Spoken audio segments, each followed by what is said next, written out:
સંદીપસિંહ બાપુનું સ્વાગત. સંગભાઈ કડકસિંહ દિલીપસિંહ અતોરિયા બાપુનું સ્વાગત કરશે. રણજીતસિંહ રાજબાપુનું સ્વાગત. લાલજીભાઈ ખુમાનસિંહ પંચાલ.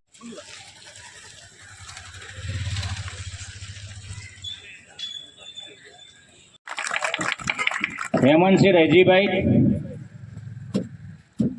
નું સ્વાગત કરશે. હેમરાજસિંહ સિંધા બાપુ. સંદીપસિંહ બાપુનું સ્વાગત કરશે. અને આ સમાજની પાછળ અન્ય સમાજોની પણ મીટ છે કે એની એકતા અને અખંડિતતા માટે પોતાના રજવાડાઓ એના ચરણોમાં ધરી દીધા.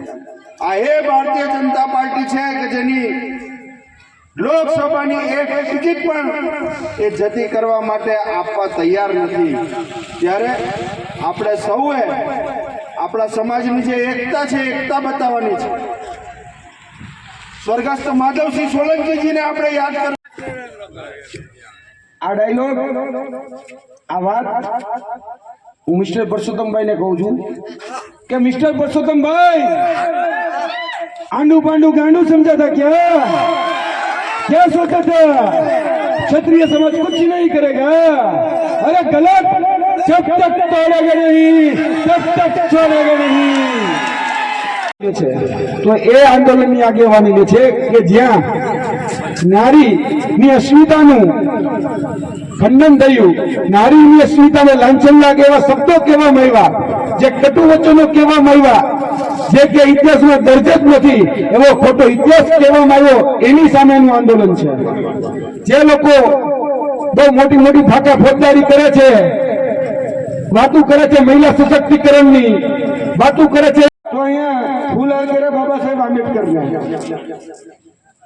જેને આપણું બંધારણ લખ્યું, જેને આપણું આ બંધારણ લખ્યું, અને આ બંધારણમાં આપણને જે હક અધિકારો આપ્યા એમાં સૌથી મોટો જો કયો હક અધિકાર હોય તો એ છે મતાસ્ત્ર. સૌથી મોટામાં મોટો અધિકાર કે તમને મત આપવાનો અધિકાર આપ્યો, જેથી કરીને તમે તમારા જનપ્રતિનિધિને ચૂંટીને મોકલો. તમે તમારા જનપ્રતિનિધિને ચૂંટીને મોકલો એ અધિકાર બંધારણ દ્વારા મળ્યો ને. તો હવે જે વ્યક્તિ સરપંચ બનવાને લાયક ન હોય એને આપણે સંસદ ન બનાવાય. જાદુગર આવી ગયા છે, આવતીકાલે પણ આવવાના છે જાદુગર, અને વાત શરૂ કરશે કે ભાઈઓ બહેનો જોજો, ધ્યાન રાખજો, હિન્દુ ખતરામાં આવી જશે, ભારત ખતરામાં આવી જશે, હિન્દુસ્તાન ખતરામાં આવી જશે, આવી બધી વાતો કરશે. પણ એ ભારતીય જનતા પાર્ટીનું એક જ વસ્તુ ખતરામાં હોય છે દર વખતે, અને એ છે તમે જે આ બેઠા ને આ ખુરશી ખતરામાં આવે ને ત્યાં બધું જ ખતરામાં આવી જાય. એટલે જય ભવાની, जय भवानी. फानूस बन के जिनकी हिफाजत हवा करे, फानूस बन के जिनकी हिफाजत हवा करे, वो समा क्या बुझे जिसे रोशन खुदा करे. મિત્રો, આપણી સામે વક્તાઓ બધા બહુ છે, સમય વધુ ન લેતા આપણે કેમ એકત્રિત થયા છે? ક્ષત્રિય સમાજની અસ્મિતાને કારણે એક થયા છે. આજથી 1-1.5 મહિના પહેલાં એક વ્યક્તિએ રાજકોટની અંદર ક્ષત્રિય સમાજની રાજા રજવાડાઓની મા બેટીઓ વિશે જે અભદ્ર વાણી વિલાસ કરેલો, એના માટે આપણે બધા આજે એકત્રિત થયા છે. આ કોઈ વ્યક્તિનો વિરોધ નથી, કોઈ સમાજનો વિરોધ નથી. દરેક સમાજ આ વિરોધની અંદર, ક્ષત્રિય સમાજની આગેવાનીની અંદર બધા સામેલ છે અને જોડાયેલા છે. મિત્રો,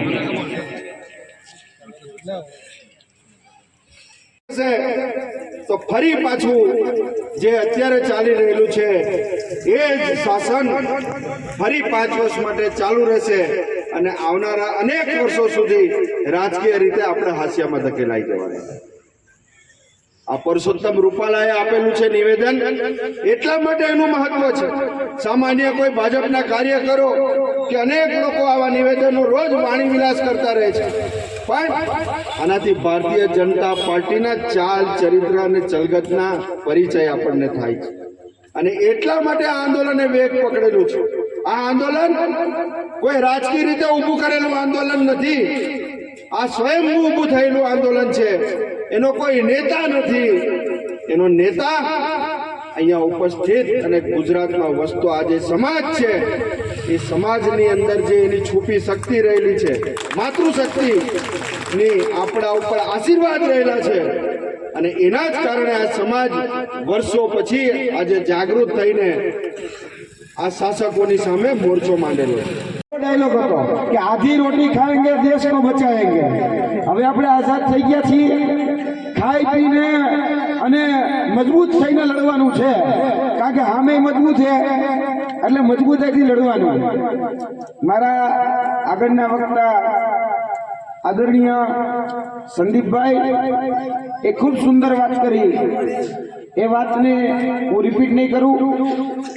તદુપરાંત અહીંયા મારી સાથે ઉપસ્થિત થયેલા તમામ જે આગેવાનો છે, તેમાં વિક્રમસિંહ, દિલીપસિંહ, સંદીપભાઈ અને ઉપસ્થિત જે અહીંના જે ગ્રામજનો છે, જેને ખૂબ સુંદર સ્વાગત કર્યું, તો એ સ્વાગતને પણ આવકારું છું. એવા અમારા તુષારસિંહ સરપંચ, મુકેશસિંહ ડેપ્યુટી સરપંચ, સોમાભાઈ, શંકરસિંહભાઈ, કનુસિંહ, સુરસંગ દાબાભાઈ, મહેન્દ્રસિંહ, અમરસિંહ અને હેમંતસિંહ રાવજી, જેને એક સમાજની જે અસ્મિતા છે, એ અસ્મિતા બચાવવા માટેની લડાઈ છે. રાજકોટના લોકસભાના માત્ર ઉમેદવાર નહીં,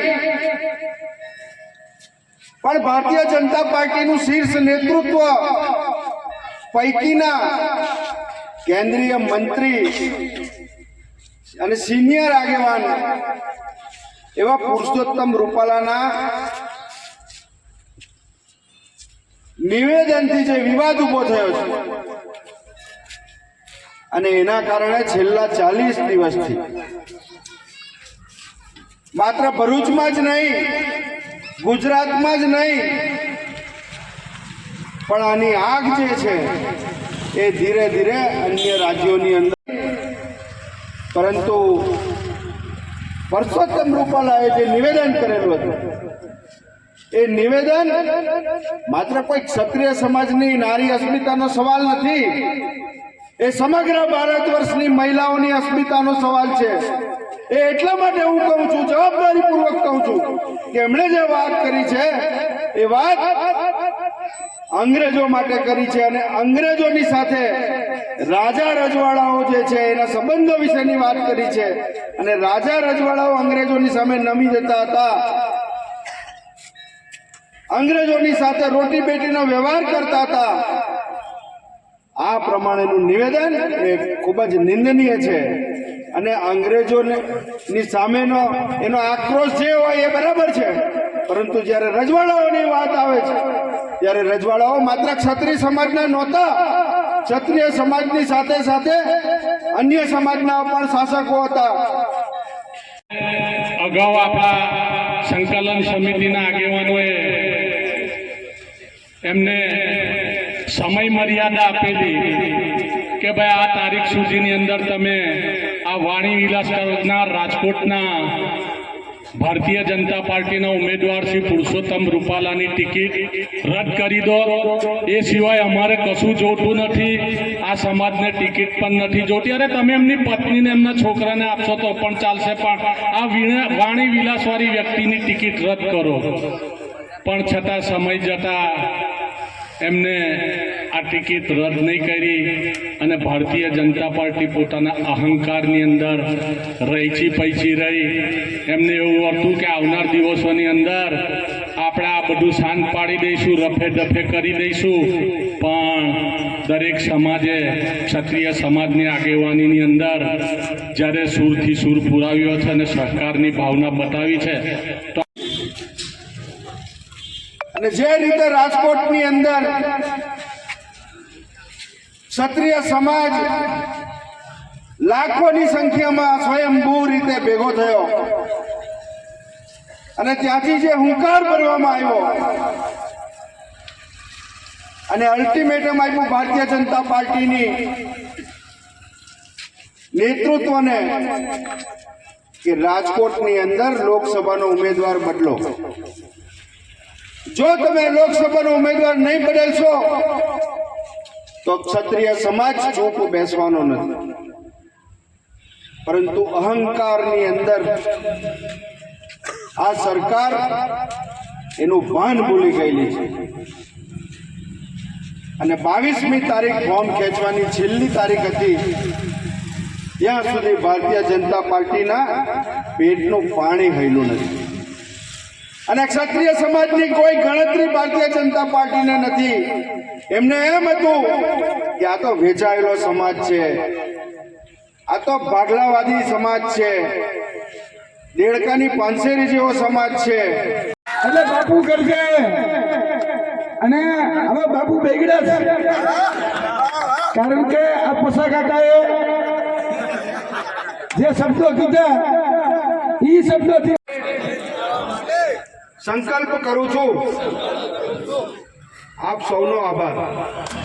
પરસોત્તમ રૂપાલા સમજીને વોટ કરવાનો છે એટલે તમને ખબર પડી જાય તમારો વોટ. જય ભવાની, જય માતાજી. વધુ સમય ન લેતા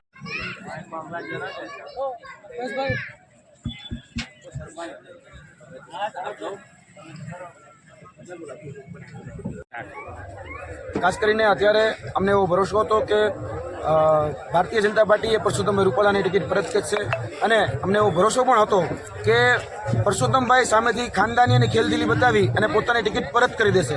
પરંતુ અમારી ભરોસાની ભેહે પાડો જઈનો એટલા માટે આ ટિકિટ પરત ન થઈ. એટલા માટે ક્ષત્રિય સમાજે અત્યારે જે નારી અસ્મિતા હતી, જે સ્વાભિમાન હતો, જે સ્વમાન હતું, એની લડાઈની આગેવાની લેવી પડી. અત્યારે ક્ષત્રિય સમાજ આ આંદોલનની આગેવાની લઈ રહ્યું છે, કેમ કે જે અપમાન થયું છે એ ભારત વર્ષની તમામ જે મહિલાઓ છે, તમામ જે નારી છે, તમામ જે શક્તિ સ્વરૂપા છે એનું અપમાન થયું છે. ત્યારે અમે આ લડતની આગેવાની લઈ અત્યારે ક્ષત્રિય સમાજ દરેક ગામડે ગામડે જઈ અને પોતાની જાગૃતતા લાવી રહ્યો છે, સમાજને પણ સમજાવી રહ્યો છે કે આ લડત શું છે. ત્યારે આજરોજ અમે જંબુસરના કારેલી ગામે આવેલા અને ત્યાં પણ મોટા પ્રમાણમાં યુવાનો વડીલોએ ઉપસ્થિત રહ્યા અને આ વાતને સાંભળી સમજી જે આગળની અમારી રણનીતિ છે એ રણનીતિ વ્યૂહરચના એને પણ સમજી અને આગળ જે 7 તારીખ પછી જે અમારી લડત છે એનો જે બીજો પડાવ કે બીજો અધ્યાય જે શરૂ થવાનો છે એ બાબતે પણ અત્યારે અમે માર્ગદર્શન આપ્યું.